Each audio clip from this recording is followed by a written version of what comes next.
guys, we are live.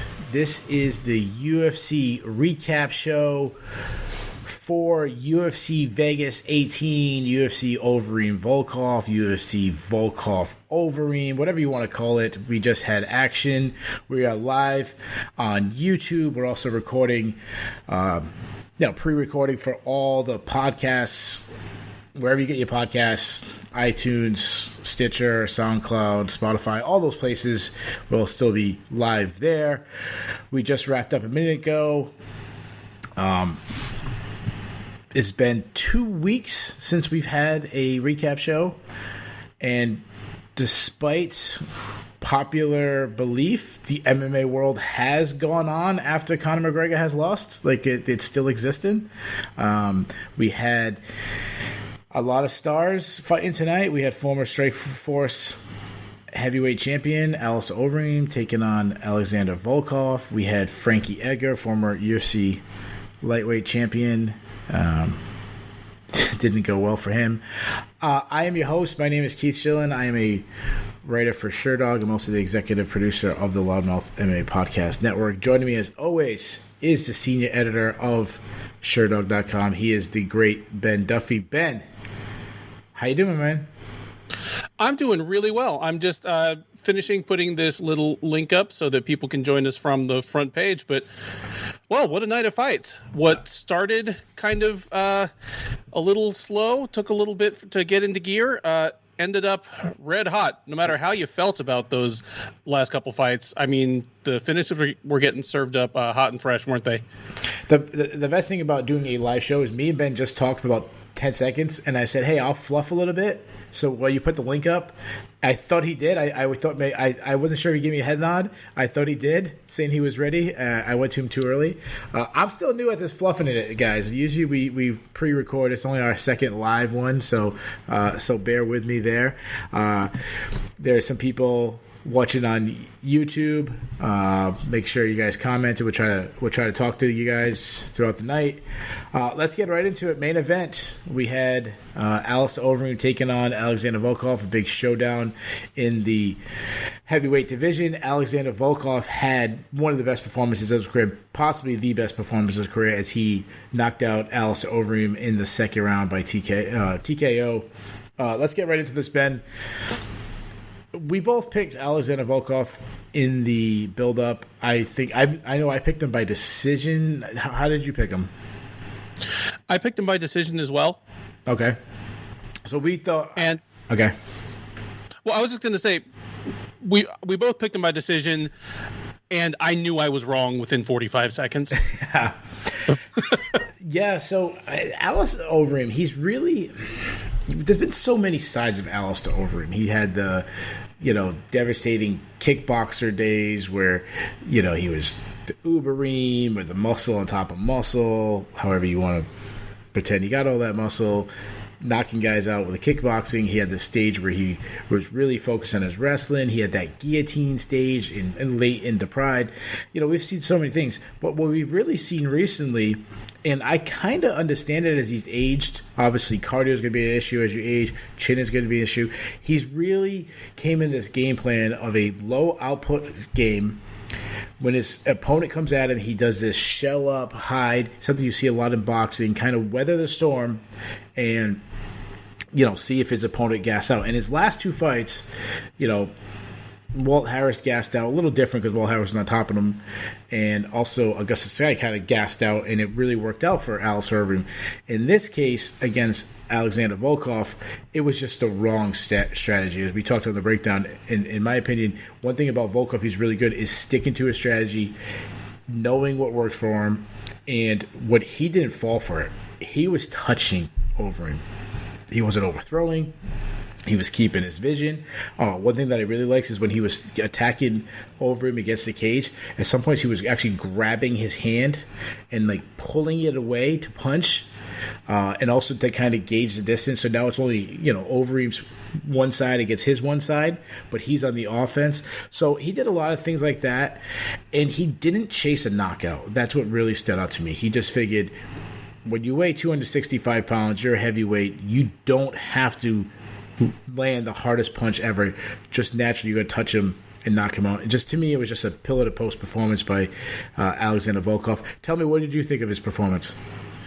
Well, it's interesting that you said the 265-pound thing, because even though you just went through the whole litany of the many bodies of Alistair Overeem, something that's happened to Alexander Volkov, if you compare M1 Volkov when he was like 21 years old and won the M1 title, and he looked like Stefan Struve with a better haircut. Yeah. he was skin and bones.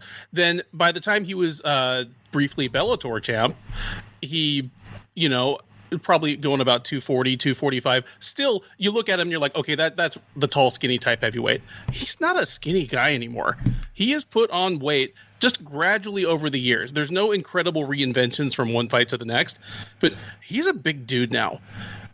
His legs are thick. He has muscle through the arms and shoulders that he didn't have 5 or 10 years ago.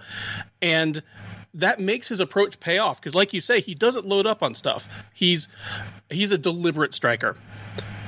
Yeah. And he knows, hey, if I keep touching you just by the size we are and the physics, just the sheer mechanics of how long my arms are, my straight that just pops, it's delivering a lot of force without me having to wind up the fastball. I did love the hand trapping he was doing. They'll do something similar in boxing by just, batting the guy's glove out of the way to set up the other hand. But your fingers are free in MMA. So he just pulled his hand out of the way and popped him. He looked like a guy who not only stuck to his game plan, but it was a game plan built on knowing exactly what Alistair Overeem does in 2021.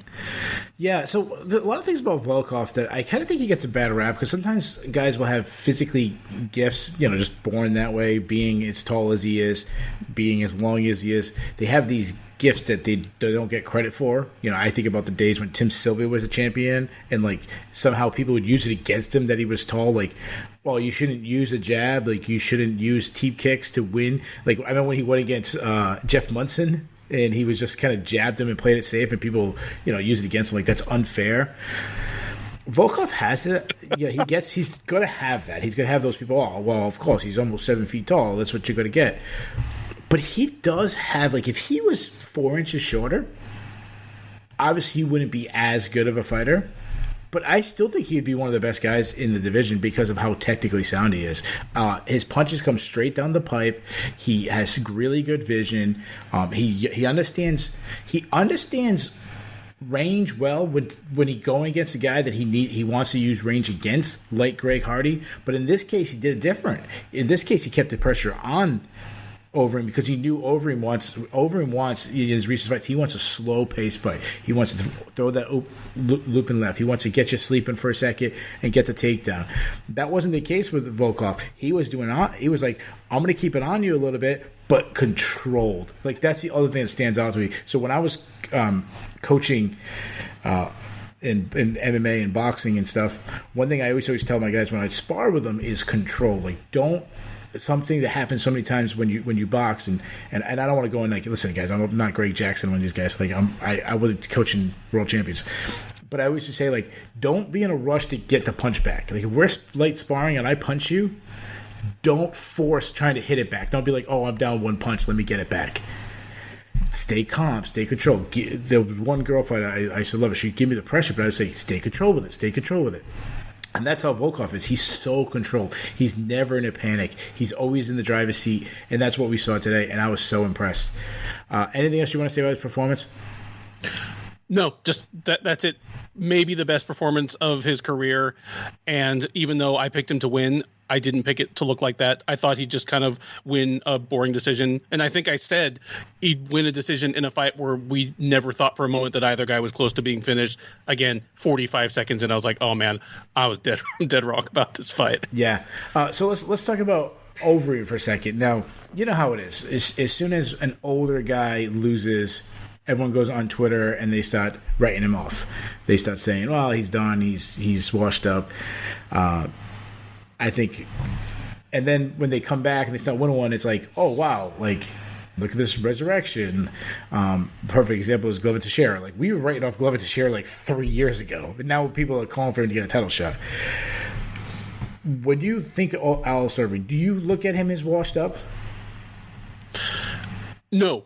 He's not washed up. Even now, he is still only lost to top 10, if not top 5 guys. Okay. I mean, the game plan, the blueprint to beat Alistair Overeem, it's out there, but how many people have been able to follow it? Yeah. Well, it's Volkov, Rosenstrike, Curtis Blades, Francis Ngannou, Stipe Miocic. That's who's beaten him in the last 5 years. Yeah. Like, those guys are all... Yeah, it's not even top 10 fighters, except for, like, Rosenstrike, who, just because he was so new, those are all top 5 guys. Yeah, and let's break down those guys for a second, or the matchups, I should say. We have Stipe Miocic, the heavyweight champion world. Alistair Overeem almost finished him. Mm-hmm. Josina Rosic was seconds away from possibly losing. I think the fight was a lot closer than people credit, but most people had Alistair Overeem. I don't remember what the score, I don't know if they saw the scorecards up to that point, but I mean, seconds. I think there was like 10, 12 seconds left in the fight. Maybe less than that. Francis 4 Ngannou, seconds left. Oh, okay. So yeah, I was way off. 4 seconds. Francis Ngannou, he has a ungodly ability to decapitate people just because he's probably the hardest hitter ever in MMA. And then you have Volkov, who's nearly 7 feet tall. So there, yeah, you have to have certain tools, but there's other things that stand out to me. Like, you have to have good takedown defense, because if you don't, Alistair Overeem's going to take you down. If you struggle on the ground, Alistair Overeem's going to put you out. So you say he's not washed up. I agree with that. Like, I think Alistair Overeem could still be competitive. I think I speak for both of us. We were both saying this ahead of time, is we never thought Alistair Overeem was going to make that run to get to the title. We never thought he'd, win 2 or 3. I mean, I felt very confident in my pick of Volkov. I believe you were very confident in your pick of Volkov. So neither one of us saw that. But is he, like, are you still viewing him as just like that next tier down? Like, he's a top 15 guy and he can still be a top 15 guy for 1, 2, 3 more years? I don't see why not. Again, if it were easy to do this to him, Alexei Oleinik, Walt Harris, Augusto Sakai would have done it. Yeah. Those are top 10 or borderline top 10 guys that he just, he made it look easy in most cases. Yeah, so obviously his chin is always going to be a factor. His chin was a factor 10 years ago. That's always still going to concern me. As he gets older in age, I'm not going to be less concerned. I'm still going to probably be even more concerned. I don't know if I'm be confident 3 years from now or 2 years from now. But one thing about Alistair Overeem is he's so extremely intelligent. He didn't use the best game plan against Volkov tonight, but it was just one of those, there's no way he could really win that matchup. I mean, the Super Bowl is tomorrow night. If Tyreek Hill is smoking Tampa Bay's secondary, it's not like they didn't game plan for Tyreek Hill. It's just he's the fastest dude alive or whatever, Patrick Mahomes is incredible or vice versa. Tom Brady, I'm from New England, so I freaking worship the guy. If you can game plan for him, but there's just so many, you have limits in your physical ability. So I actually think Alistair Overeem, for him to be able to change his game plan, to change the style of fighting late in his career, and to extend his career, despite the limited, explosion he has, limited skills, you deteriorate when you get older. I give him a lot of credit. So let's move on, because to me, there's not too much else to talk about this fight, unless you disagree. All right, so let's get that's it. Before, when we were doing the preview, and all the people out and then on YouTube watching, and if you guys don't know, me and Ben also do a preview show. It goes out extremely late Wednesday night, very early Thursday morning. Make sure you check those out. And I appreciate all the guys talking in the chat. I'll try to mention some people's comments and stuff when I get it. I lost track of what I was saying. Oh, so during the preview, we were talking, and we said one tough situation both guys were in that is that right now there is a long line of people who deserve title shots. They announced we have Francis Ngannou fighting next month against Stipe Miocic. But then you have, in my opinion, probably John Jones, the greatest fighter of all time, probably jumps the line because it's John freaking Jones. Pay-per-view buys, credentials, whatever. But then you have Blades Lewis winner. They're also headlining a card. I think that's 2 or 3 weeks from now. The winner of that would get some shine. They both have a win over Volkov. So, he's now behind Ngannou, Jones, Volkov, Lewis. Maybe it's Volkov, Lewis, then Jones, whatever. But he's probably fourth in line right now. So, what do you do with them? Normally, when we have this conversation, I try to avoid making rematches. Obviously, in general, it's more interesting to see somebody fight someone they haven't fought before. But Volkov is going to have to rematch somebody. Mm-hmm. The way everything plays out, I think maybe the Miocic Ngannou loser would be the best one for him to fight, actually. Because if Miocic wins, it's going to be Miocic versus Jones. But, if Volkov can beat Ngannou, can show that he's turned that around, that makes me instantly interested in seeing him get a title shot. Or same if Ngannou, sparks Miocic and Miocic doesn't just instantly retire. If Volkov can beat Miocic, again, he's proven that he's evolved. It's not just the eyeball test anymore. Yeah. So that's actually the first matchup that jumped to my mind, that he's going to be so far back, why not face the loser of the title shot? To me, it's going to come down to is how quick of a turnaround Volkov's going to want. Because you're still early February. That matchup, I believe, is end of March. So it's almost a 2-month swing when you really think about it. I think it's like, am I right? Is it the end of March 20? It's March 27th. 27th, yeah, okay. 27th. That's what I was going to say. So we're almost in a 2-month swing when you really think about it. So he's got to wait 2 months to find out who loses that matchup. And if it's Stipe Miocic, he's not a guy who comes back and, Stipe can take off for 9 months at a time. And then you also have to think about, is the loser's likely going to take a lot of damage. Like, can they even possibly return? So if he wants to sit out for 6 months, yeah, sure, I'll give him that match. If he wants something quick, he wants to be back in there 3-4 months, then he's going to have to do the opposite. Despite getting a win and moving up the rankings, he's going to have to take someone lower than him if he wants to stay busy. The matchup I came up with is going to be the Rosenstruck Ciryl Gane winner. That's who, they probably both would kind of slide into the 4 spot. So then you'd have Ngannou, followed by Jones or Lewis, Blades, whichever order you want to put it. 2, 3, and then 4, Volkov versus, the winner of Volkov versus the winner of Rosenstruck and Ciryl Gane. I like that as well. Rosenstruck and Gane are also, they're fighting in mid-March. Yeah. But either of those, again... But at least I'm talking about the winner now. I'm talking about the winner. So yeah. It's more likely that a winner could come back. Now, obviously, there could be a war. That might not be the case. Suddenly someone falls off. Francis Ngannou gets injured. Like, so many factors could happen where, who knows, Volkov is getting the call. Let me ask you this question. Because I was thinking this, and I almost tweeted this out, but I didn't want to waste it on Twitter. I really wanted to ask you. You're John Jones, and you're thinking about, moving up to heavyweight. You're thinking about, his legacy, getting the second title, the best ever. You've already cleaned out light heavyweight. And you see a performance like Volkov did tonight. Do you start changing your mind a little bit? That's a guy, you're always the guy you're the long, tall guy. That's always you. You wouldn't be in that matchup.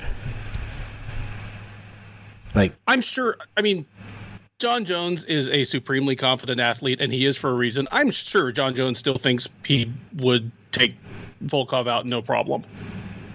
Yeah. But I think it probably, if I were John Jones, make me be more like, okay, yeah, title shot or bust. If I'm going to go out there and kind of put my pride and put my legacy on the line, there better be equal amounts on the table for me, and that means a title. Which luckily that's almost certainly what's going to happen. Mm-hmm. But at worst, it will be a reminder that, oh man, this division's full of dangerous guys and smart guys. Looking at how Volkov performed tonight, you don't think his camp will be watching John Jones's last couple fights and seeing what they can pick apart? Yeah. Yeah, no, they have to. He's on that show list. He was phenomenal. You asked this question on the preview show before we got into the main event. You said, could one of these guys hold the title or something like that? If one of these guys was holding the title, who would it be? Yeah, I said if I came in the time machine and said either one of these guys, Overeem or Volkov, was UFC champions, 2022, which would you guess it was, before tonight's fight happened? Yeah. I'm thinking about the guys ahead of them.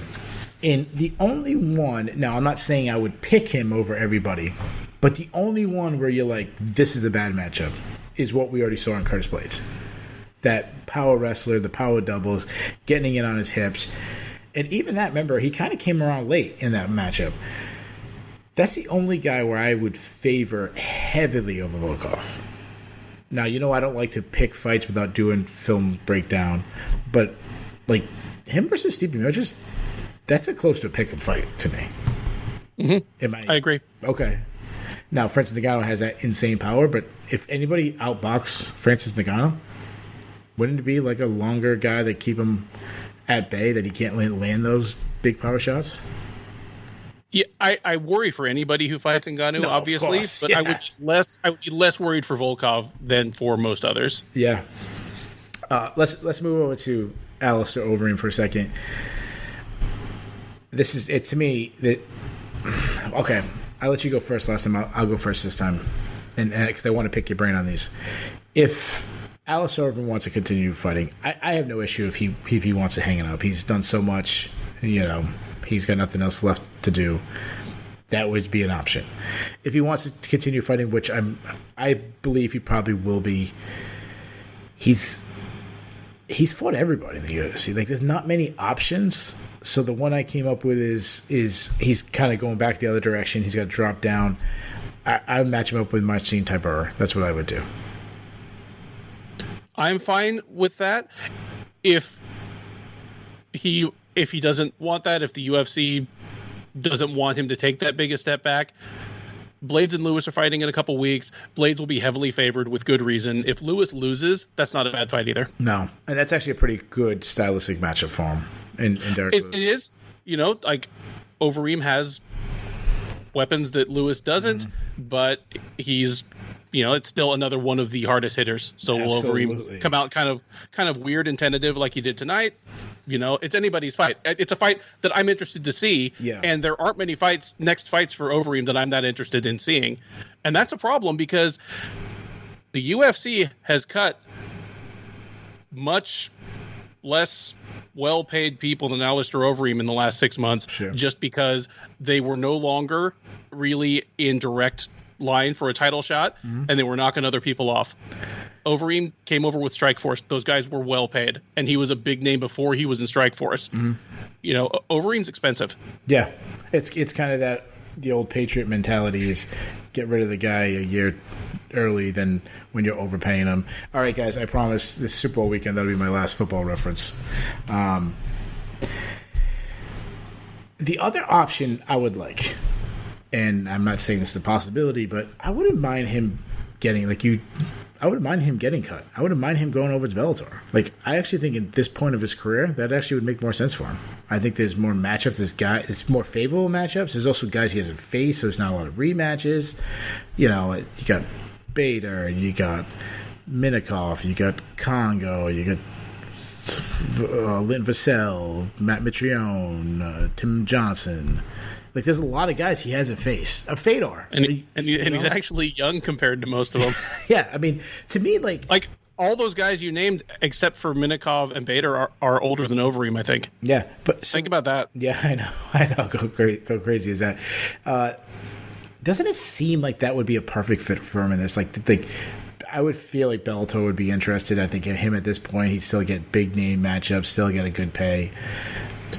And he can still win a title. That's one organization he doesn't have a title in. If the UFC does let Overeem go, and again, this is just wild speculation, folks. There's no reason to believe this, but stranger things have happened.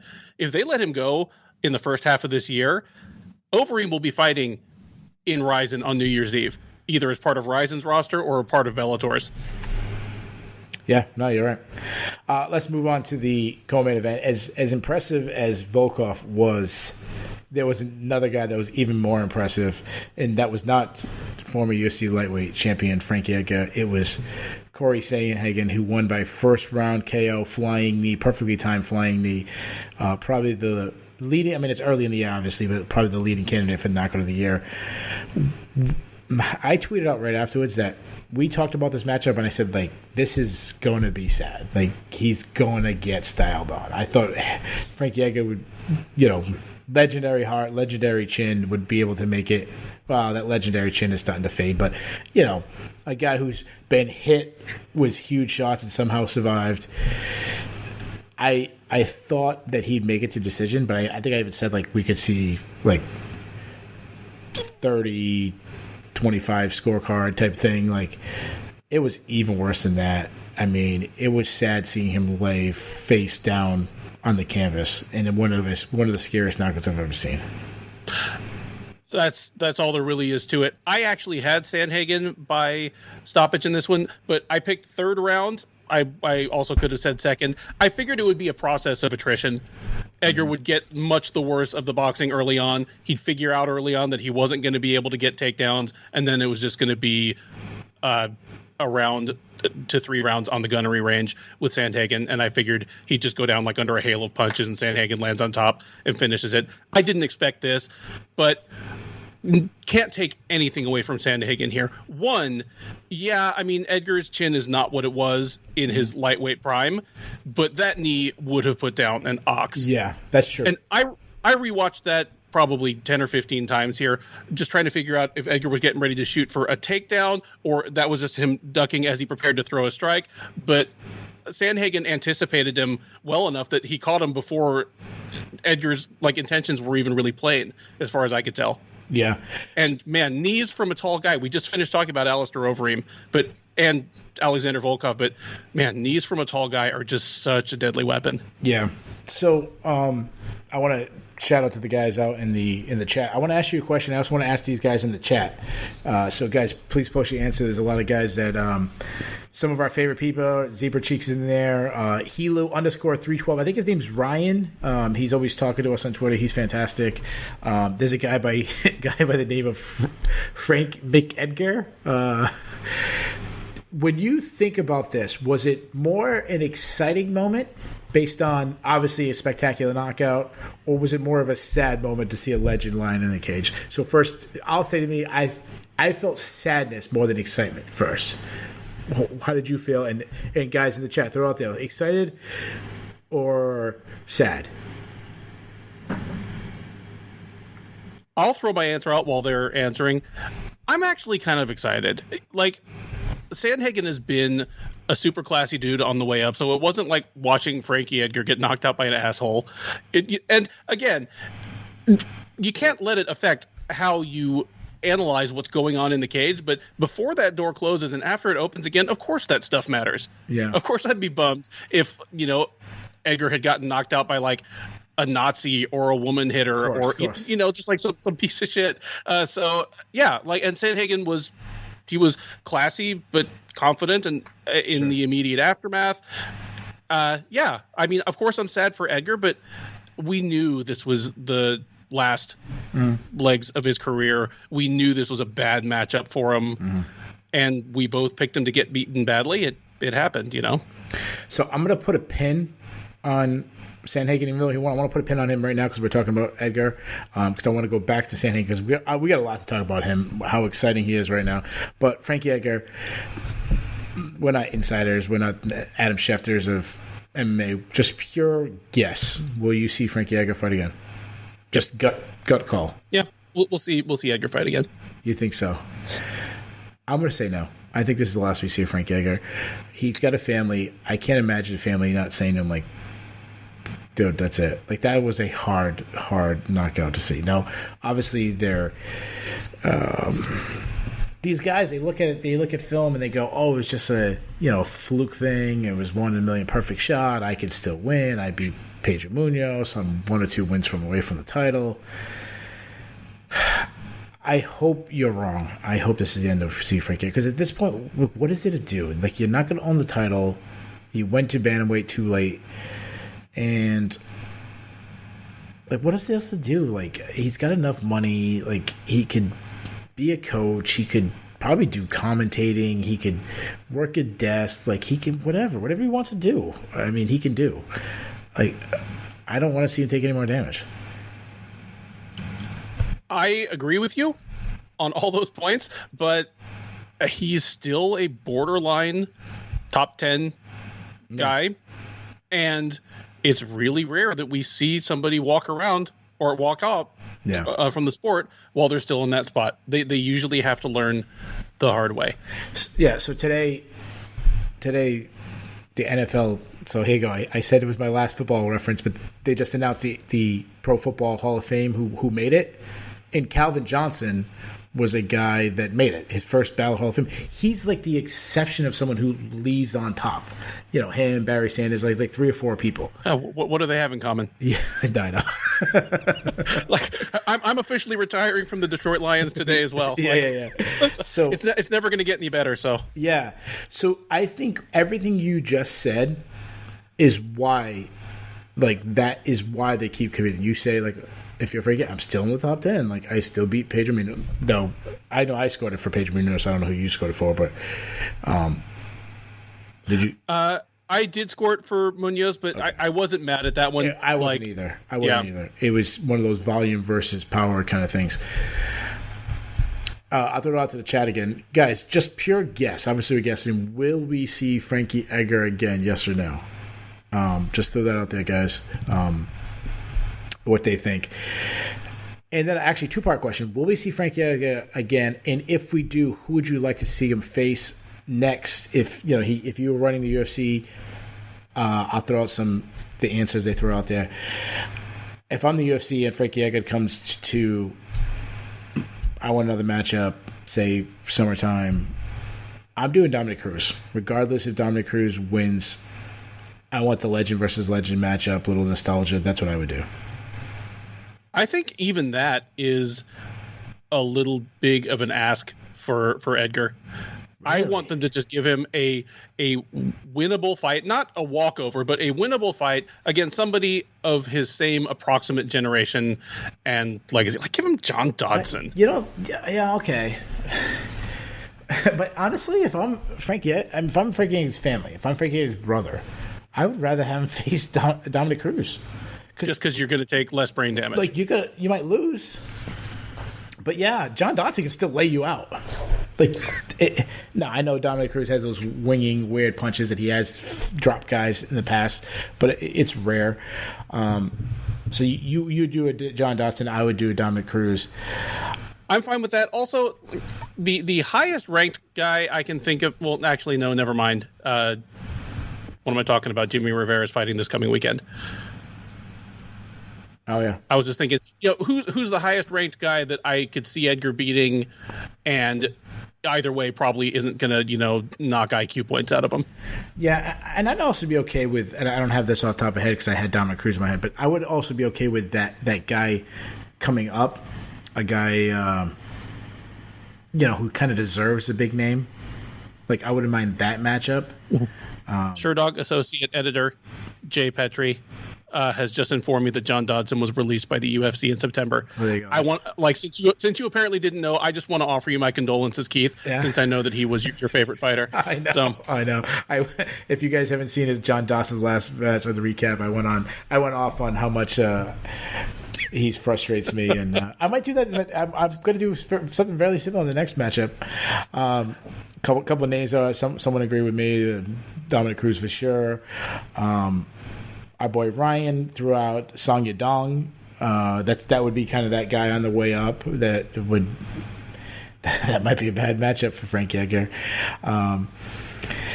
So let's go over to Corey Sanhagen. I think we spent. Actually, you know what? Let's talk about one more thing. If Frankie Edgar doesn't fight again, this is what I think Frankie Edgar. I'm always going to think of one of the biggest hearts of any fighter, or whoever did, the ability to somehow be on the brink of defeat and somehow finding a way to come back.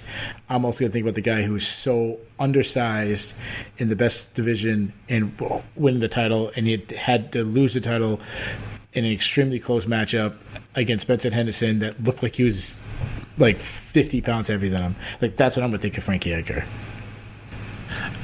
I agree. And the thing is, that's the first thing you think of is the heart. The 2 fights with Gray Maynard that really made his legend even before, even outside of beating BJ Penn. It was the Maynard fights where you're like, oh, this guy is something generationally special. But he wasn't Scott Smith. It's not like he was only heart. He was a fantastic wrestler, fantastic boxer, and an excellent submission grappler. One of the most well-rounded fighters of his or any era. Like, just a great, great fighter. And I'm not saying that to you. Like, you obviously have been watching him since forever. But when the UFC talks about Frankie Edgar, 5 years after he retires or 1 year after he retires when they induct him into the UFC Hall of Fame.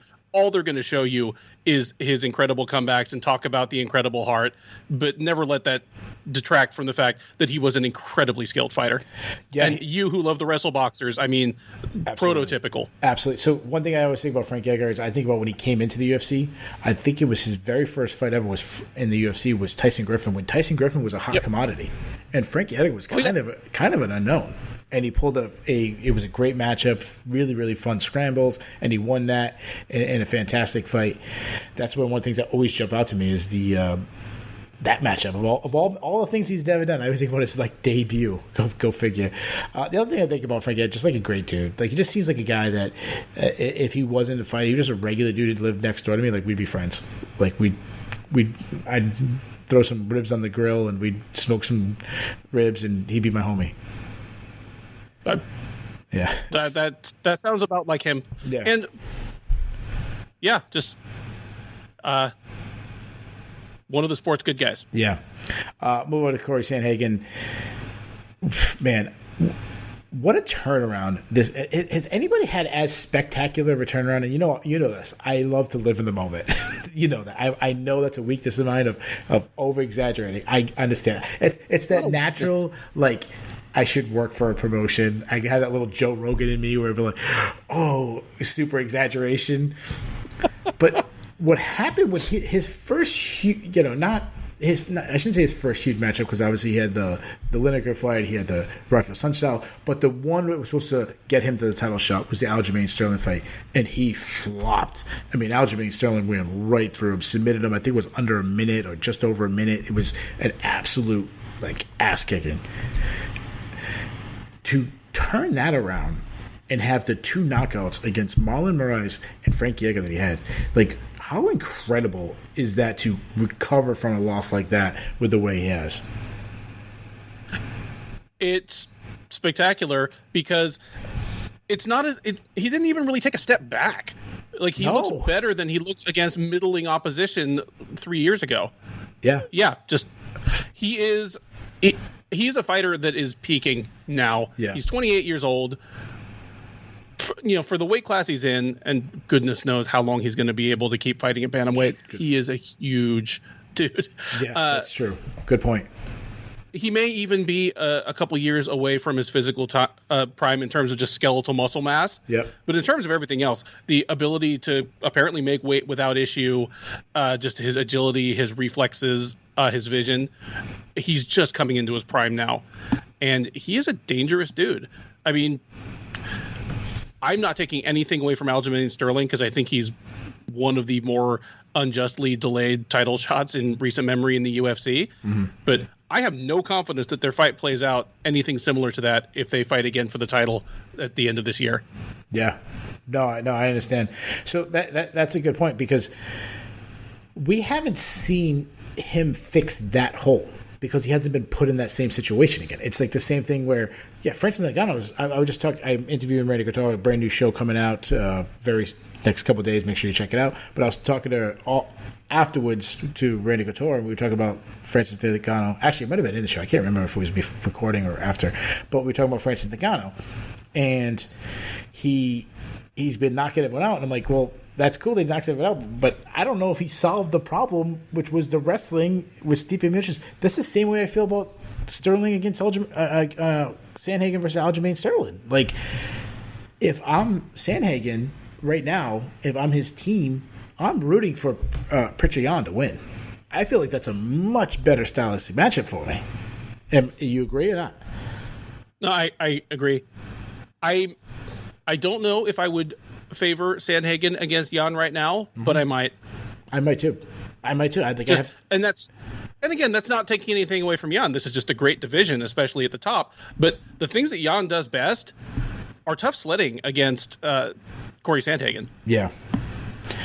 Yeah. Peter Yan wants to box. Yeah, it's funny because if you saw Petr Yan, and I don't want to go down this rabbit hole, but if you saw Petr Yan on his rise up, the thing that always stood out to me, obviously incredible boxer, but he was so good in scrambles. And it's actually something we haven't seen in the UFC because he hasn't had to.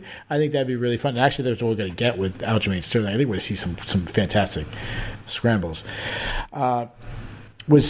I kind of like jumped the gun there, but was that your matchup? Is Patreon's next fight the winner of that matchup? Probably. That. I mean, what more could you possibly want Sandhagen to do? Yeah, there's only two other options that would jump the line.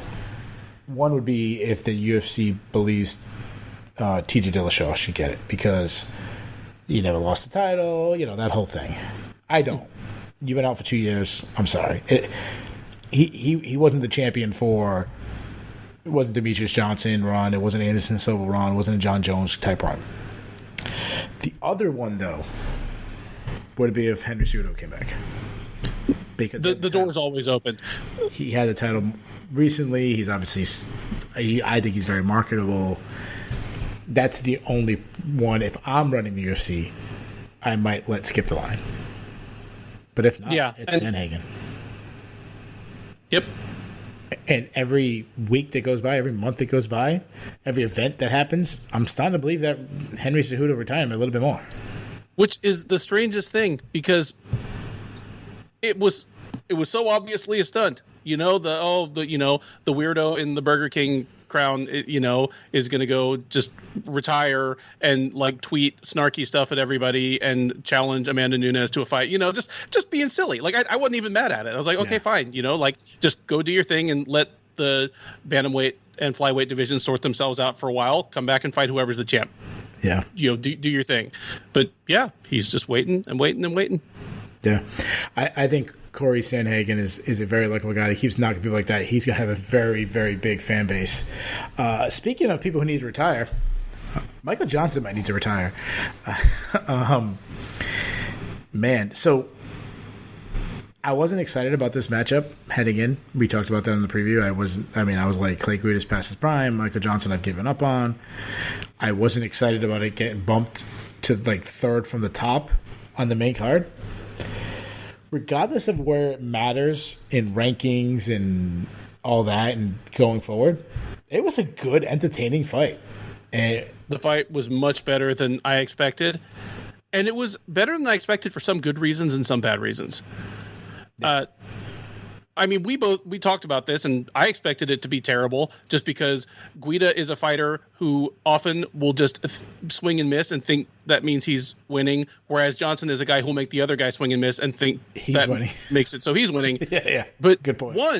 Guida was landing. He was. Especially early. I was surprised. Especially early. I was early, yes. Yeah. Early, I was surprised how many right hands he landed on Johnson because if they fought anywhere close to their prime, if they fought 5 years ago, he wouldn't have laid a finger on Johnson with like those like big sweeping rights. Johnson's, just his vision and his head movement were so good. And his footwork as a boxer is good. I was shocked that Guida was landing hard on him. And I was pleasantly surprised that Guida did try to wrestle him early and often. Yeah. Johnson has good takedown defense, and he doesn't really have a cardio problem. Like, Johnson doesn't get gassed, but he does get frustrated. Yes. And when he gets frustrated, he makes mistakes or checks out. That's right. Sometimes. Guida was like, even if I don't get the takedowns now, this is going to be an investment in later. And he did get the takedowns early, and he picked up Johnson and slammed him. Who other than Khabib has done that to the guy? Yeah, Johnson... Yeah, you're perfect of seeing a guy who didn't gas up. You look at the Khabib beating. But Johnson's problem is here in heart. It's not lungs, So I didn't even mention, obviously, where we're talking. Clay Guida won. He won by unanimous decision. This fight, they're so polar opposites. And what I mean by this is Michael Johnson has all the tools with none of the intangibles. Well, at this point of their career, Clay Guida has none of the tools, but all the intangibles, and the intangibles won. And I had it 1-1 heading into the third round. There was about 3 minutes left in the third round. It was anybody's matchup at that point, and they were in a scramble where Guida was on Johnson's legs, but Johnson was kind of working up the cage, and they were about at that 50-50, like, who's going to win this? Is Guida going to get the takedown and crush Johnson at this point by getting the takedown, or is Johnson going to get to his feet and make Guida use all this energy for nothing? It was that 50-50, and Clay Guida dug deeper where Johnson couldn't. And to me, that just sums up their two careers perfectly. Both of them. Yeah, the overachiever versus the underachiever. That's it. And I liked Clay Guida's game plan. His game plan was, I'm going to come at you hard as you can.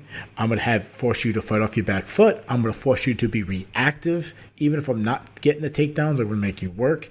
And it was the perfect game plan, and Johnson wasn't ready for that. Johnson expected that Clay Guida that moves and jerks a lot but doesn't really commit. That's what he was hoping for, and he didn't get that. In that first round, he was like, not even I don't want to say the whole first round, but about 3 minutes in, he was on he was confused. He was all over the place. Trying to catch up, trying to figure out what was going on. And that I think that paid dividends later on in the third round. Yep. Yeah. I think Johnson expected the fight we expected. He expected the bouncing caveman, swinging at nothing. And if that's what he'd gotten, Johnson probably would have won, 29-28 in a terrible fight. Instead, he lost a pretty good one. So bad for him, good for the viewers, I suppose.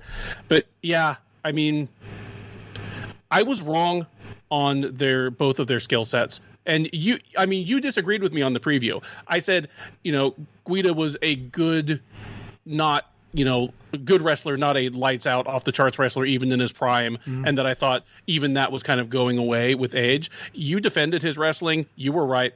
I mean, he hoisted Johnson up and dumped him on his butt like nobody other than Khabib. And even outside of that one spectacular takedown, he was a very effective wrestler against a good defensive wrestler in Johnson. And yeah, I can't get the picture out of my head of Guida landing 3 or 4 of those hard rights in the first round that Johnson would literally have laughed at 5 years ago. Yeah. That makes me worried going forward that we're going to get these fights where Johnson doesn't just lose a frustrating or weird fight, but he actually starts getting hurt bad. Yeah. I think this is where we're going to see him in the UFC. I think, let me ask you this question. A year from now, is he fighting in bare knuckle boxing? Oh, good grief. Because that's where I just see him in bare knuckle boxing. Just a quick aside to make this go full circle. I watched the bare knuckle mania event, and then the weekend before that I watched XMMA because there was no UFC, no Bellator, no nothing. Yeah. Chris Lytle was on the desk for both. Yeah. So I've had to watch twice.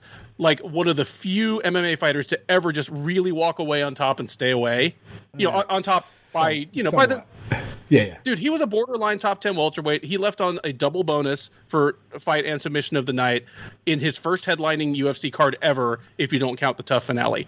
By his standards, by Rudy's standards, it was a complete Hollywood ending. Sure, fair enough. Yeah. Anyway, that if you're going to talk about Tom Brady, I'll talk about Chris Lytle. There you go. They're both the goats. Jay Petrie, Sherdog Associate Editor, asks, how on earth does Guida still have this pace and cardio at 39? You know what? That is a great question. I don't know. It's one of those, that's one of those few skill sets. It seems like everybody's pace declines. I mean, even the guy like Diego Sanchez has not been able to keep that kind of output. He kind of gets sloppy and stuff. But at this point, that's all Guida is. All he is cardio, crazy pace. I even think the striking he landed in this fight was because of the pace, the craziness that Johnson wasn't expected. And how he does it, I have no idea. He's just an anomaly. I agree. And the thing is, it's not just that he still has that cardio. It's that it even made a little improvement, because I thought the whole cardio Guida thing was becoming a bit of smoke and mirrors over the last year or two. He was still bouncing around. He looked like the same guy, but he wasn't throwing the same number of strikes, and he wasn't as insistent and as persistent with the takedown attempts. Yeah. Because the thing about him used to be, dude, he would just chain takedown attempts. It was exhausting to watch. So you watch his fight with Nate Diaz, just the pace. It's not just that he was moving a lot. It's just that he was actually throwing strikes with intent or trying for takedowns constantly for the whole time. And tonight was a little bit of a flashback to that. Yeah. It's incredible. Yeah. This was a good moment for Clay Guida. I want to go back to the chat. There's a lot of guys talking. Helio was questioning the 30-27 on all three scorecards. I agree. I actually scored it for the second for Michael Johnson, but it was a close round. Like, it wasn't I'm okay with a 30-27. I am more saying I'm surprised that all three judges, not a single one of them, gave it to Michael Johnson. A guy by the name, his name is Good Luck. He was going back to Alistair Overeem. He was asking, what do we think about the rest of his fighting career? I just kind of sum up what we both saying. We both said, obviously never going to make another title run, but is still good enough at this career in the top 15 to still be a tough out for guys coming up, guys in that decline. He's in that next tier behind the Volkovs, the Blades, probably what we expect John Jones to look at heavyweight. He's in that next tier behind. I really like the idea of him going on to Bellator. I think the new matchups there, I think, make a lot of sense. But some of the matchups we talked about, I talked about Marcin Tybura. I believe you mentioned, I'm sorry, who did you? Derek Lewis, if Derek he loses Lewis, to... Yes. If Curtis Blades beats Derek Lewis, you thought Derek Lewis matchup. So that's where we kind of be looking. Go make sure when this is posted, and you can rewind on YouTube, go back. We kind of broke it down a lot more in depth. One of the fights heading in that we were really excited about was Alexandre Pantoja versus Manel Kape. What a weird matchup it ended up playing out. And what I mean by that is suddenly Kape was winning grappling exchanges. Pantoja was winning the striking exchange. It was like the complete opposite of what we expected. I hated Kape's game plan. To me, it was like a pendulum. Like, he needed to focus on grappling. He needed to focus on his takedown defense. I like that he threw a little bit of his own grappling in to kind of, which is always a good idea to put the grappler on the defense. But he pulled it too much. Like, don't go away from your strength. Your still strength is to land nice punches. I think it was DC that pointed out he was using feints and he was actually freezing Pantoja early. But when you use feints, you have to throw your hands too. Like, you can't just feint just to feint. Like, feint, throw. Like, feints are to mess up when. Well, feints have two purposes.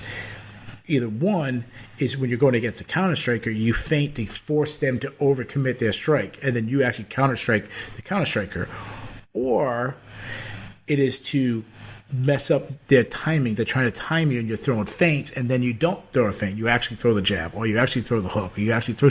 He just wasn't doing it. He just simply wasn't throwing, and he just got outworked. That's it.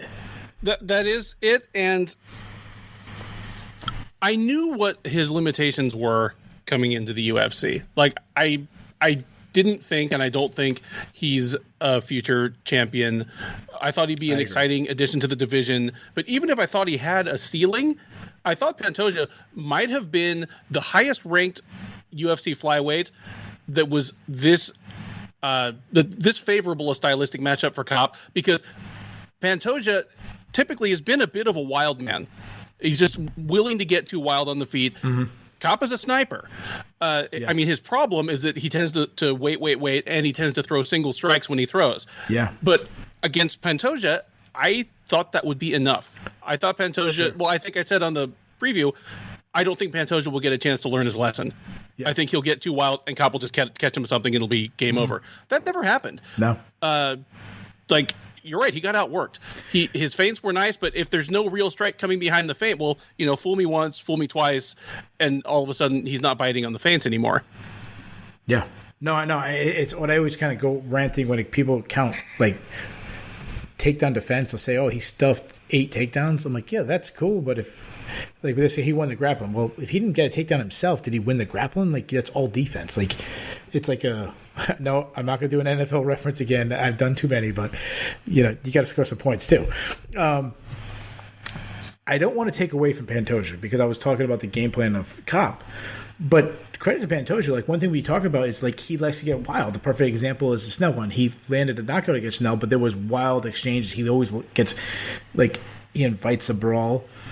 That wasn't the case. Like, everything was tight, and he was like, seemed like he always kept his focus.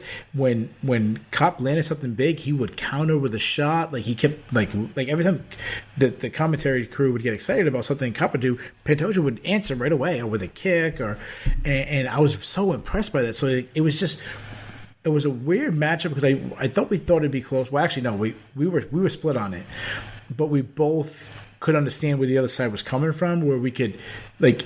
Neither one of us would have been shocked if the way we picked went down. Right.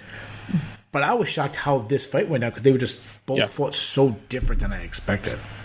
Which is why I love this sport. Like even when you watch hours of film study and you expect something like this, suddenly Shaq's hitting 3-pointers. There you go. That's an NBA reference instead of. And I'm here to learn, and I learn when I'm wrong. So I learned a lot tonight because I went like 5 for 12 on the card. So yeah, nice. But hey, it left me. I'm no less excited for Cop's next fight because I think Cop's going to give us some good fights. He'll probably spend a good amount of time in the top 10, but I don't think he'll make a run at the title. I still feel that way. I'm more excited for Pantoja's next fight. Okay, because you mentioned the Snell fight. It was a great fight and a great finish, but that's someone he should have completely blanked. Yeah. On skills, he should have pitched a no-hitter against Schnell, and instead, it shouldn't have been an exciting fight, and it was. So you said you're excited for Pantoja's next fight. Now it's tough. Pantoja has been in the division a long time. He's kind of fought everybody. So what would you do with Pantoja? And now, guys, we're not going to match make the whole card, but guys high in the rankings, we're going to do it a little bit. What would you do with him?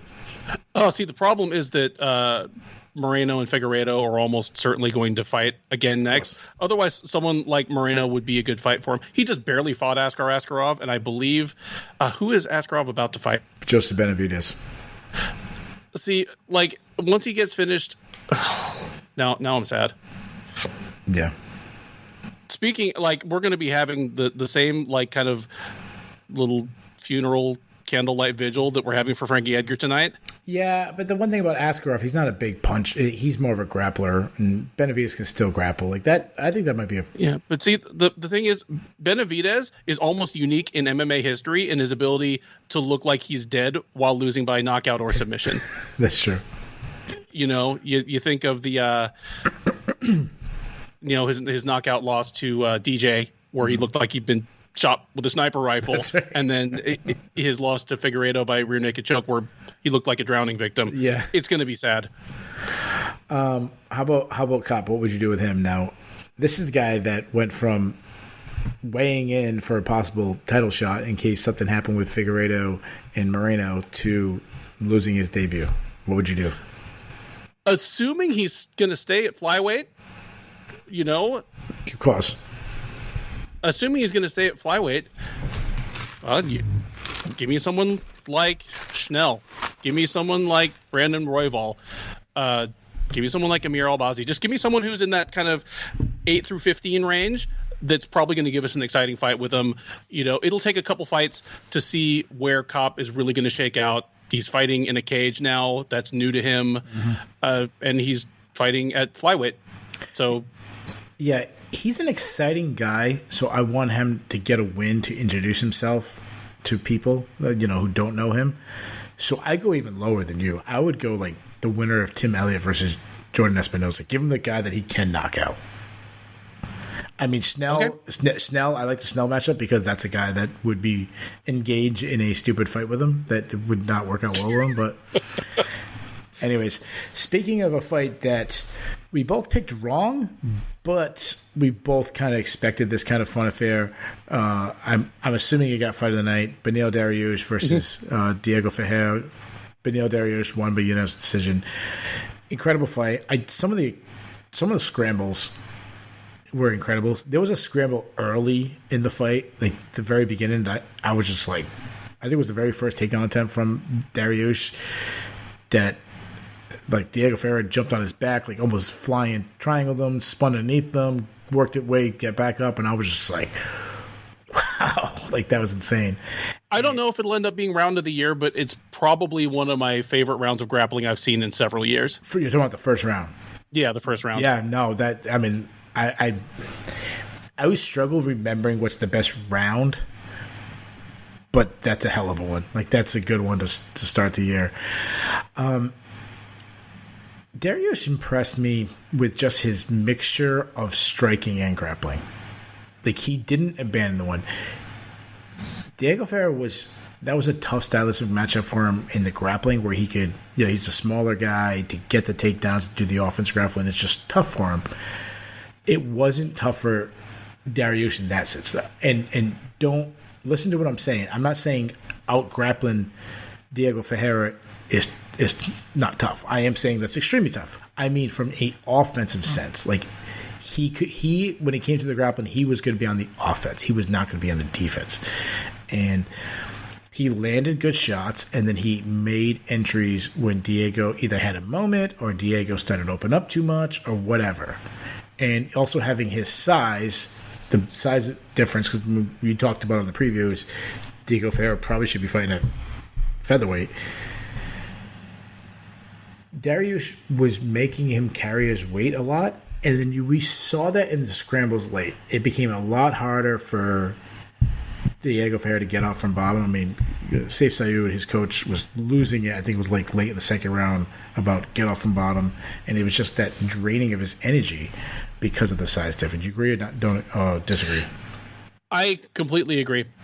And I said in the preview that, if both guys, fought to their just absolute best potential, Dariush probably has a slight edge in physicality. Yeah. He's younger, he's bigger, even if their skill sets are very dead even, but I didn't quite trust Dariush to do that. Like, I think what I said was, like, Dariush is not a head case. He's not Michael Johnson. He's not John Dodson. No. He's not one of these guys that just loses to guys that are much less skilled than him, but he has a few bad losses where Ferreira had none. He'd been about as airtight as you can get over the course of his career, but this was one of Dariush's most impressive performances. Absolutely. In terms of who he beat, how he beat them, and just how he managed every bit of the fight. Yeah. Every time their skills came head to head, it was to his advantage. On the ground, those scrambles were great, but it was Ferreira that was he was trying the lower percentage stuff, the flying stuff, was using, threatening with leg locks to kind of, counter stuff. Whereas Dariush was just able to be meat and potatoes, be heavy on top, That's right. Yeah. So Ferreira's movement in the third round was what the game plan he needed, in my opinion, throughout the whole fight. Not to be stationary, not to sit on his punches and kind of make exchanges, to keep his legs stationary, to have a target to shoot on. When he started using that movement in the third, he was having a lot of success, but it became too late. And then he had to stop using the movement, and that's actually when Dariush took him down, because it's like, I'm running out of time. I got to land a knockout shot, and that's when he had to go back to sitting on his punches. If he could have used that game plan the whole time, he might have won that fight. Now, despite losing, I don't feel any less about Diego Ferreira. I still think it was a pretty good showing in a loss. This, obviously, I have my bit of bias here. Mm-hmm. Ferreira, yeah, he's Brazilian, but he's literally lived in Texas almost as long as he lived in Brazil at this point. He walks out to Rio Grande Valley hip hop at this point, for his fights. But this is a fight where one guy was going to have to take a step back, no matter how close the fight was, no matter how good it was, just because lightweight is so unforgiving. Yeah. You had a guy in Ferreira on a 6-fight win streak, Dariush on a 5-fight win streak, and that's how long it took these two guys just to kind of claw to the bottom rung of that ladder. Ferreira takes a step back, and he takes a step back at age 36, and he is a lightweight who gets by on quickness because he is a little undersized. Mm-hmm. It's a tough look. He's gonna hang around. He's gonna beat a lot of good fighters for a good long while. But yeah, this is a step back for him. Whereas for Dariush, he now can say, I am absolutely a top 10 lightweight. That's in the best promotion in the world. Give me, He refused to call out anybody. He gave props to his teammate Mikel Perez, who fights. I know he fights in LFA and different organizations. He called out Jesus, of course, but he didn't want to call it his opponent. I think what you mentioned about Diego Ferro, having to take a step back at lightweight. That's the worst division to have to take a step back. I mean, you think about what Tony Ferguson had to do to get the title shot, which he actually never really ended up getting, but the kind of run you have to get on, to me, is even more reason to move down to featherweight now, because you had to take a step back. Now move over to Dariush. I think he's on like a 6-fight winning streak. So you were talking Six about now. Yeah, you were talking about he's had moments where he's lost some ugly fights. Well, that hasn't been recently. He is on a incredible run, and even though the fight before this was Scott Holtzman, we had that spinning back fist knockout. It's incredible. Like, even though this is not that, oh my god, like knockout of the year candidate, to me, like, this is even more like a better performance, and it just keeps getting better for him. So I think it's time for him to get a big name. So this is the guy I came up with, and I think makes sense in the picture, the rankings, the name. I want to put him against RDA. I'm completely fine with that. Speaking competitively, he might even be a little ahead of RDA, who just barely came back and won one fight at lightweight. But I like it as a fight. RDA is a former champ. He has the name value. I'm totally fine with that. Yeah, that's the fight I would do. Wait a minute. They're teammates, aren't they? Are they teammates? Dariush is at Kings. RDA is at. I mean, he spent some time at Kings. Yeah, that's what I'm saying. I don't know about now. Yeah, no, I just thought of that right now because I know he's trained with Kings. Is he? I don't know. They might be teammates, so that might not be an option. But that person, okay, fine. Then Kevin Lee, or like I'm saying a name, Paul Felder. Yeah. I want him to face a high-ranking name. Like, he deserves it. He doesn't need the Drew Dobers and the Carlos Diego Ferreras, who are fantastic fighters, but they don't resonate with fans' names. So I think he deserves a name. Guys, we just covered those fights. The rest of these prelims, we're going to kind of buzz through. We're already over an hour, so we're going to go a little quicker. Those are, all these fights that we just talked about are, higher rankings, so we'll go a little quicker. Daniel Marquez beat Mike Rodriguez by second round sub.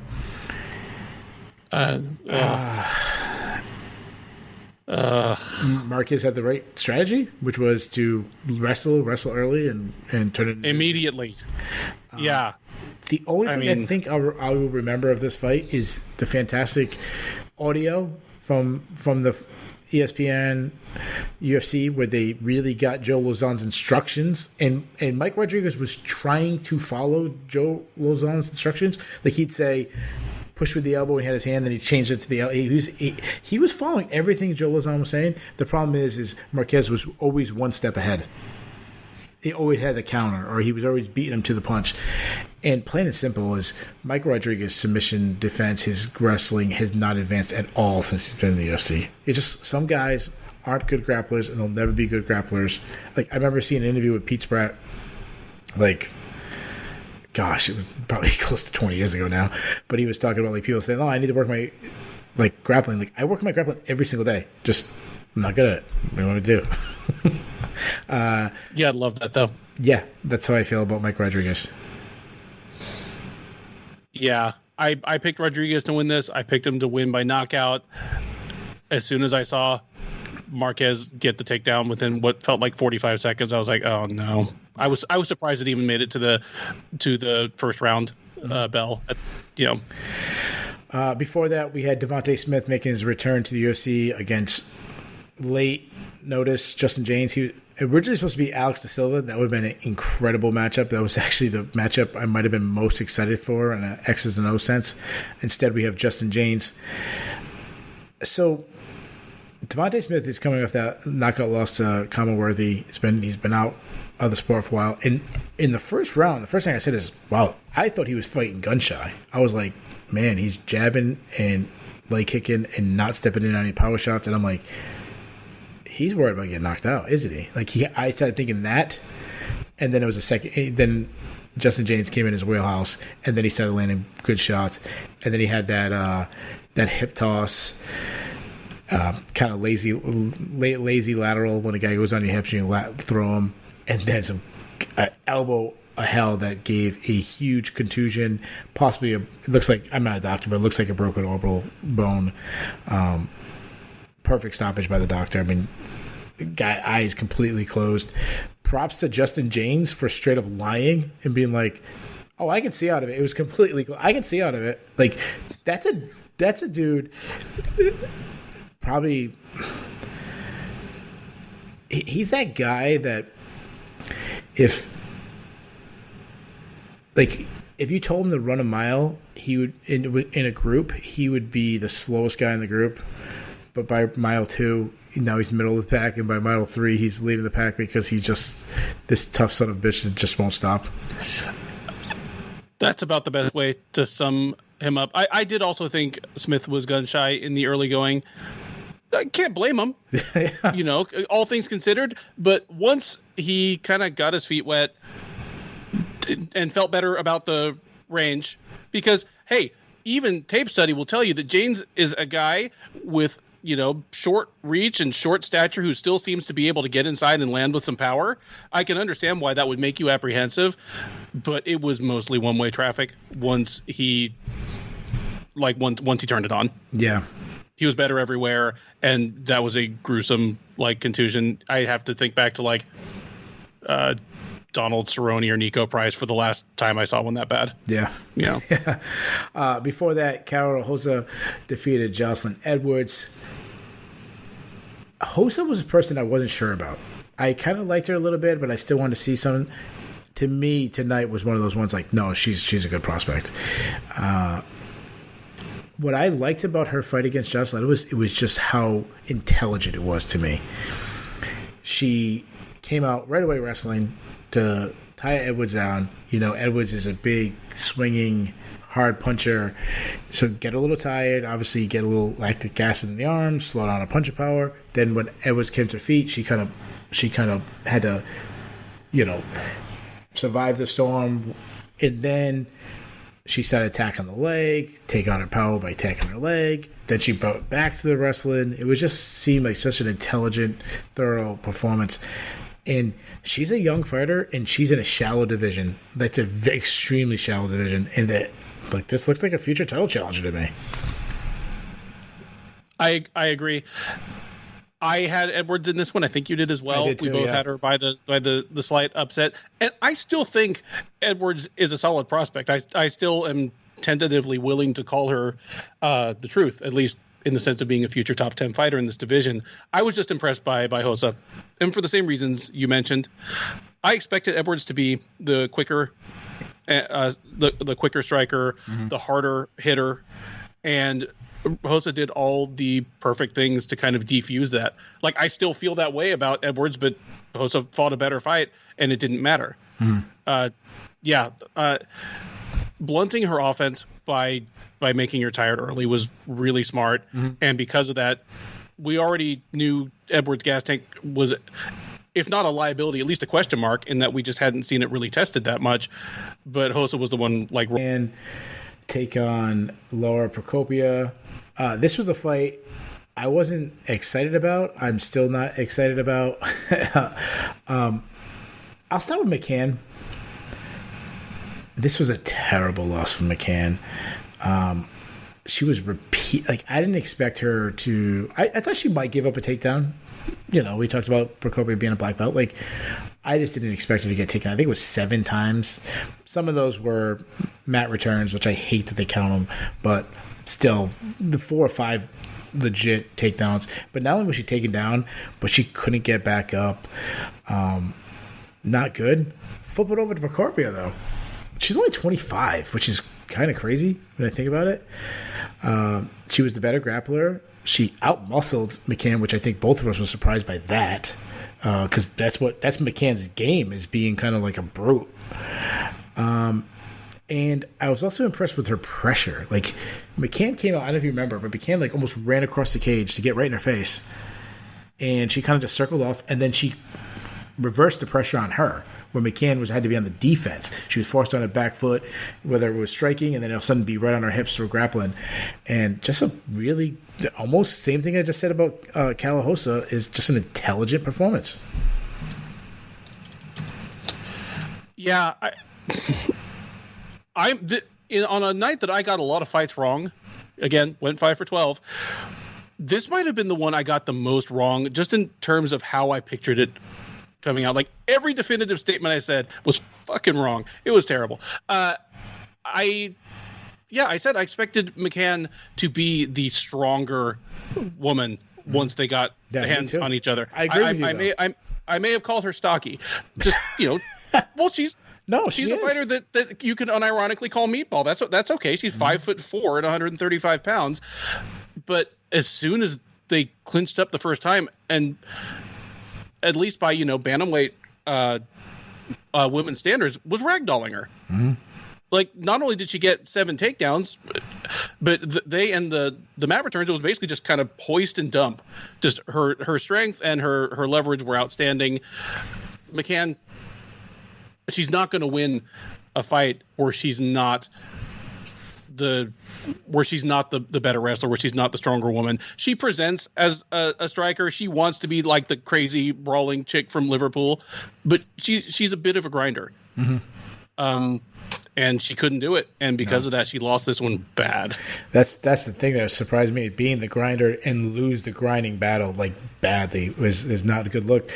She hung. I don't think she made a statement. At least we're doing this right after the show. She might have made a statement, but she didn't hang up the gloves in the cage. So my question to you is: who wins, Molly McCann or what the hell was her name, Britain Hart? Who wins? Who wins 3 months from now in bare knuckle boxing? Oh, well, luckily, we do have some clarification from the post-fight press conference. Hat tip once again to Sherdog Associate Editor Jay Petrie. She did that in memory of her father. It was not a retirement announcement. Apparently, this is just the year of... I feel like a wicked dick everybody making jokes now. Apparently, this is just the year of toss your gloves in the... cage and explain why afterwards. Okay. But give me Britain Hart. Yeah. Anyways, I apologize. I did not mean to make a joke about a sad situation. I apologize. I didn't know that. Before that, a fight that I predicted to be fight of the night. It was not fight of the night. It was not it wasn't a terrible fight, but I was a little disappointed. Yusuf Salal went against Sung Woo Choi. Sung Woo Choi pulled off an upset, winning by unanimous decision. I feel really good about Choi moving forward.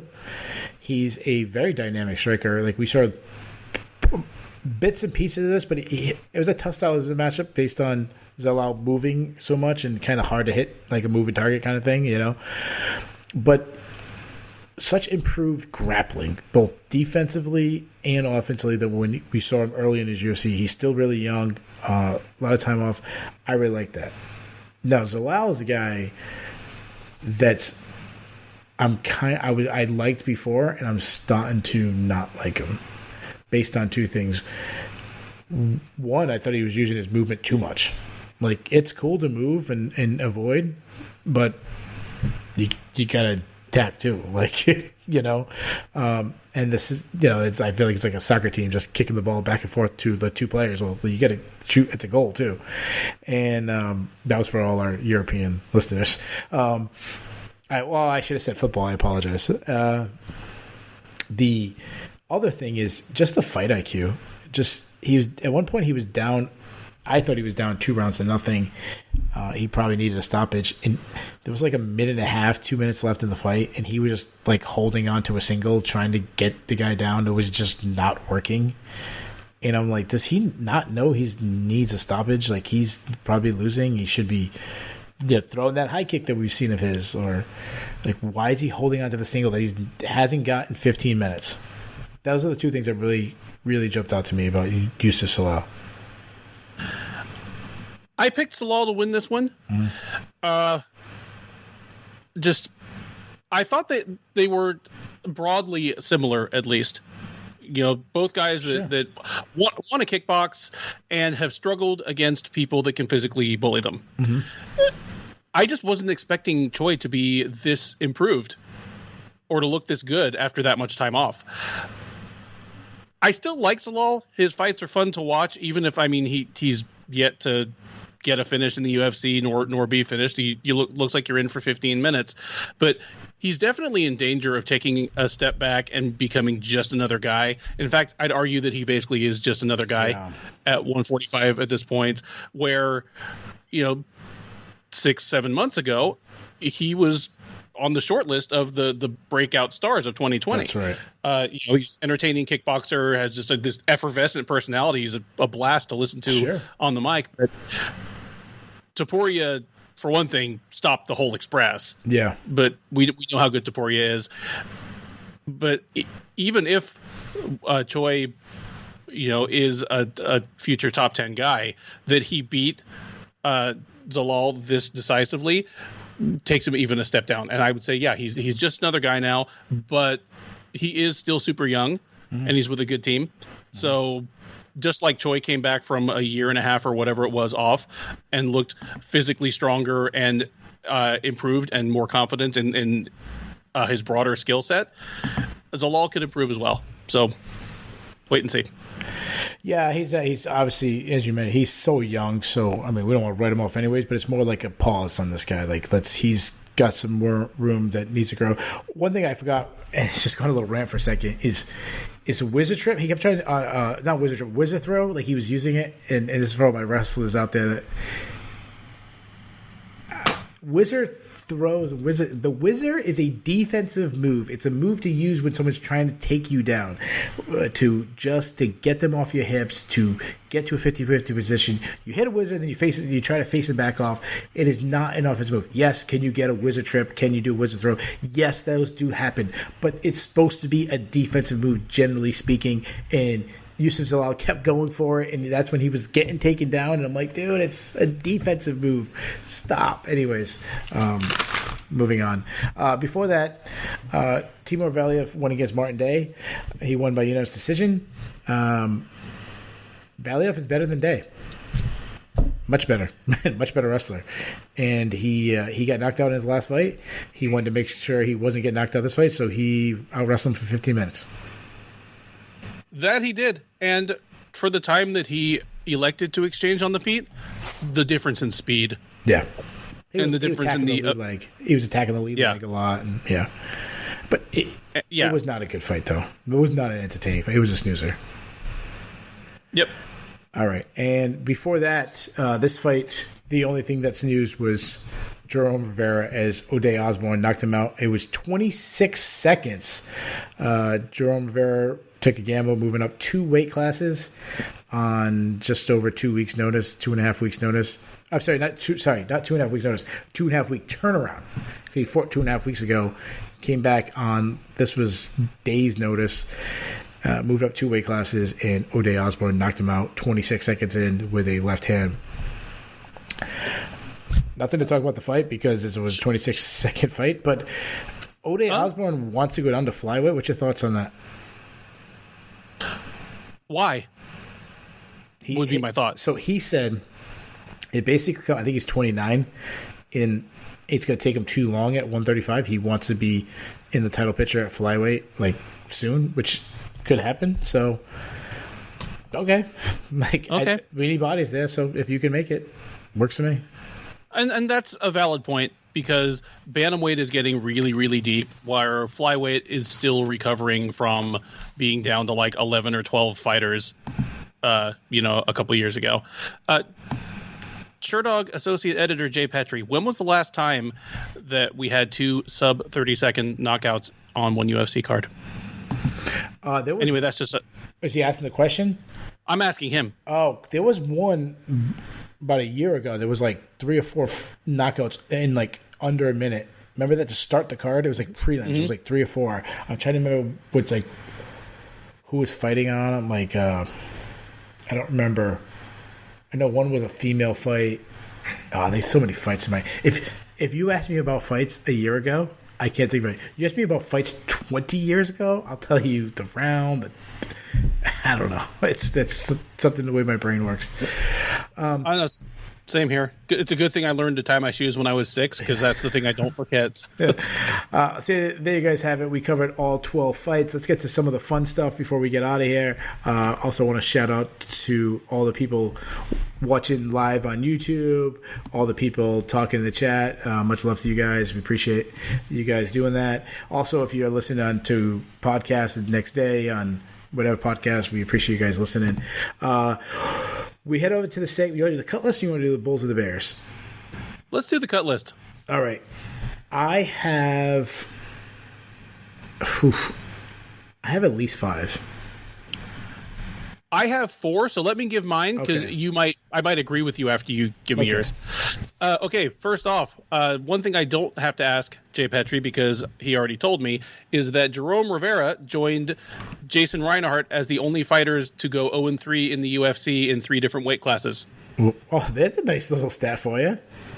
It's a terrible stat. I meant that was a nice. I meant that was a nice stat that you threw out to the listeners. Not a nice stat for Jerome Rivera. Yeah. So I mean, is he? He's got to be the only person to lose twice in the that time frame. Is, you know what I mean? Like in 2.5 weeks, everybody else lost that many. Like, we've had people, turn around in such a quick time and win, but who's lost? That's a good question. I mean, like, Michael Bisping's losses to George St. Pierre and Kelvin Gastelum were really close, but I think they were like less than a month, not like less than 2, less than 3 weeks. It was like 3 weeks. Yeah.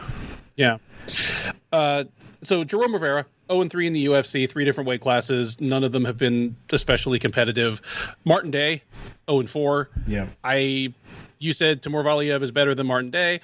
On the preview, I said I still don't know what Martin Day does at a UFC level. I still don't know, so he needs to go.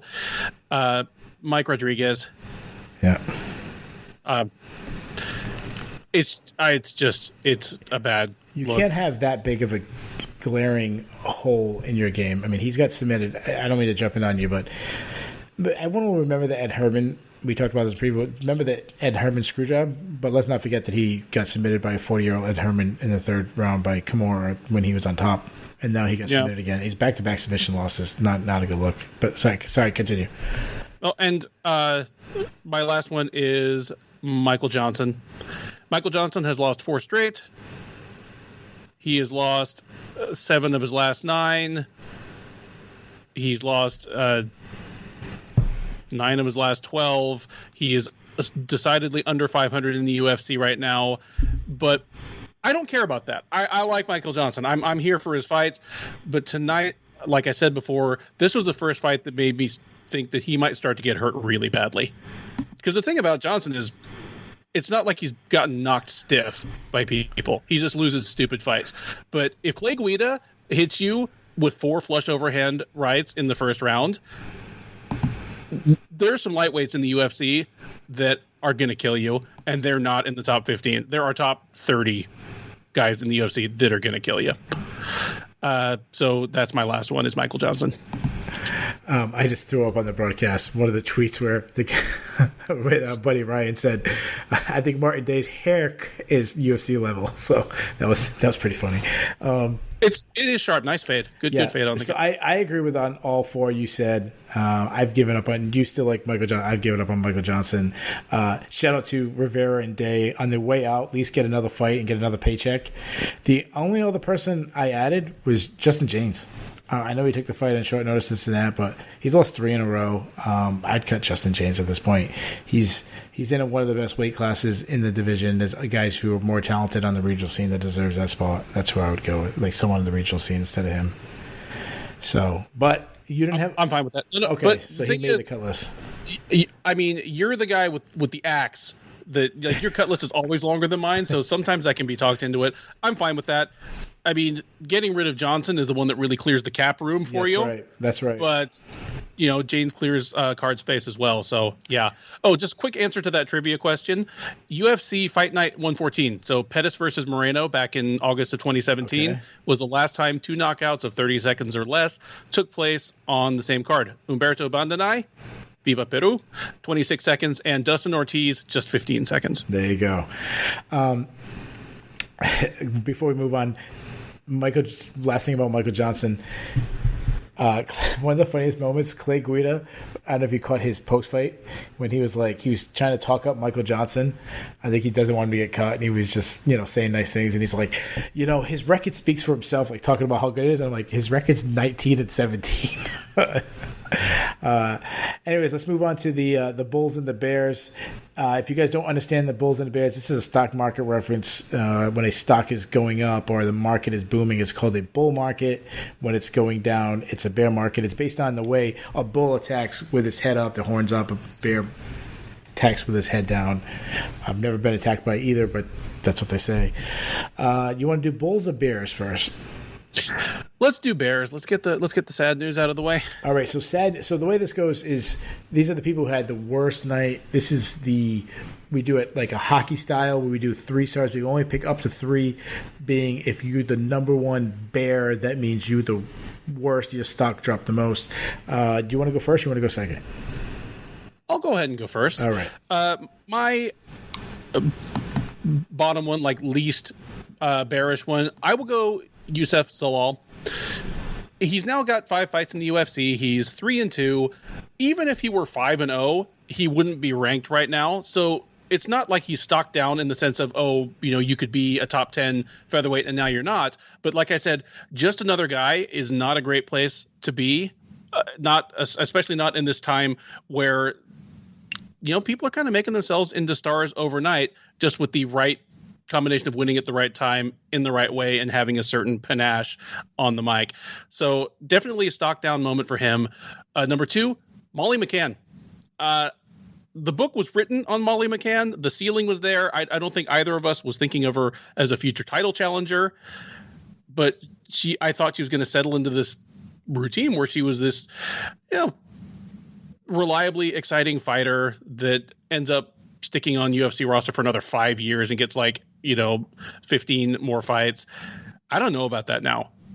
Because for one thing, she wasn't even able to do Molly McCann things against another decidedly unranked fighter. That's a bad look. If you're a reliable action fighter and you start losing boring fights, that's not a good place to be. And number 1, Manel Kape. When you come in, and he wasn't a sitting, he left Ryzen as the champ. So yeah, he came over as a champ from another promotion, even a former champ. And we've just seen with Michael Chandler how putting on a spectacular performance in your first appearance in your new promotion can fast track you to stardom in the UFC. This isn't the end of the world for Kape. Justin Gaethje lost his first fight in the UFC after coming over. Carlos Condit did. I think Eddie Alvarez did, and it was Alvarez Cerrone, what they did to him. So it's not the end of the world. He lost to a solid top 10 fighter, but some of the shine is off. You can't underestimate that. Those are my Bears. Yeah, so we had one in common. My number 3 Bear was also Manel Kape. The only thing I'll add to that is this guy, like you mentioned, not only was he a title holder, a weight class above, he was the bigger, supposed to be the bigger guy moving down a weight class. He was in line to get a title shot. Now he's 0-1 in the UFC, so his stock went down. My number 2, and I almost didn't put this on because Clay Guida won, but because of Alistair Overeem and Frank Yeager, I'm going to say the Old Stars. It was not a good night for the Old Stars as we saw both of them get knocked out, Alistair Overeem and Frank Yeager. That era of them dominating is kind of over. But I said we wouldn't hear his name again, but I lied. My number 1 Bear, Michael Johnson.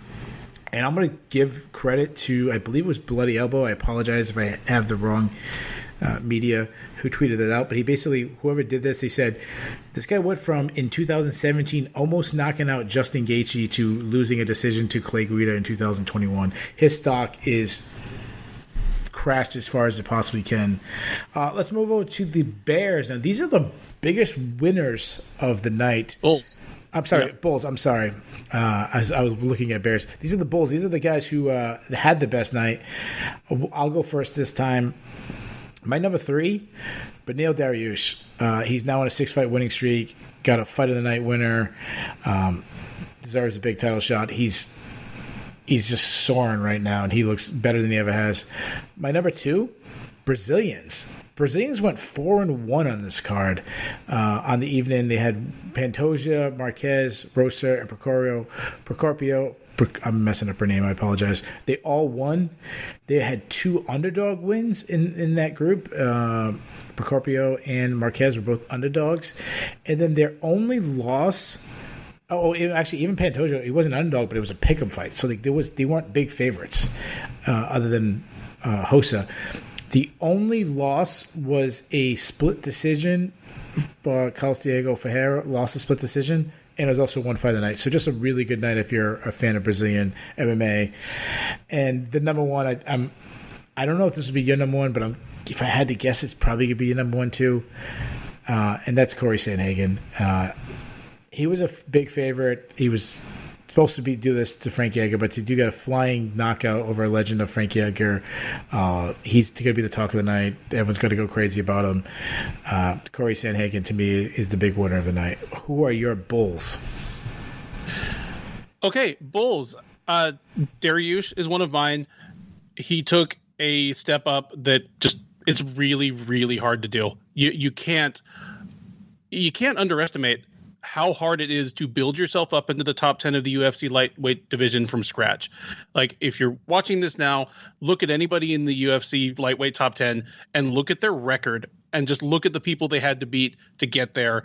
And if they had any losses along the way, look how far it set them back, unless they came in, with some hype or some cachet from some other source, like a Michael Chandler type thing. It is impossible. And he did it.